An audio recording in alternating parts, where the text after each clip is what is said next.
بسم اللہ الرحمن الرحیم۔ السلام علیکم دوستو کام وہ کرو جس کی برکت نسلوں تک جائے، جس کی برکت کی روشنی نسلوں کو سنوار دے۔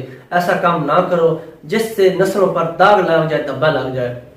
میں آپ کی نظر ایک چھوٹا سا واقعہ پیش کرتا ہوں۔ ایک دفعہ قاسم علی شاہ صاحب ہانگ کانگ جاتے ہیں، وہاں ان کا ایک دوست ہوتا ہے۔ وہ دوست اسے کہتا ہے کہ میں نے آج آپ کو ایک تماشا دکھانا ہے۔ شاہ صاحب کہتے ہیں کہ تماشا مجھے کیا دکھانا ہے؟ وہ اپنی جیب سے $20 کا نوٹ نکال کر سڑک کنارے رکھ دیتا ہے۔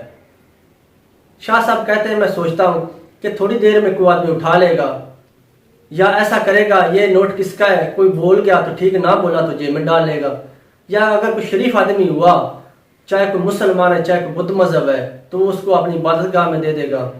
شاہ صاحب کہتے ہیں کہ میری توقع سے یہ ہٹ کر ہوا، کسی نے وہ $20 نہیں اٹھائے۔ میں نے پوچھا یہ کیا معاملہ ہے، کیا سسٹم ہے؟ وہ بولتا ہے شاہ صاحب یہ پاور آف سسٹم ہے، کیمرے لگے ہوئے ہیں، جاسوس پھر رہے ہیں۔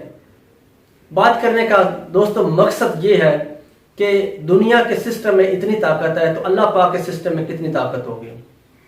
ہمیشہ دوستو جو ان سین ہوتا ہے وہی اصل میں حاصل ہوتا ہے، وہی اصل میں حاصل ہوتا ہے۔ ہمیشہ انسان کو ان سین کو سیو کرنے کی کوشش کرنی چاہیے۔ ایک دفعہ میں آپ کی نظر چھوٹی سی حدیث پیش کرتا ہوں جس کا مفہوم ہے۔ ایک دفعہ نبی اکرم صلی اللہ علیہ وآلہ وسلم اما عائشہ کے گھر جاتے ہیں، اس دن بکری ذبح کرتے ہیں۔ تو اما عائشہ سے پوچھتے ہیں کیا بچا ہے؟ اما عائشہ فرماتی ہیں رضی اللہ تعالی عنہا فرماتی ہیں کہ یہ تھوڑا سا گوشت بچا ہے۔ آپ فرماتے ہیں یہ نہیں بچا، یہ ضائع ہو گیا ہے۔ بچہ وہ ہے جو لے گئے ہیں، جن کو ہم نے تقسیم کر دیا، غرباء میں تقسیم کر دیا ہے، وہ ہمارے لیے بچا ہے۔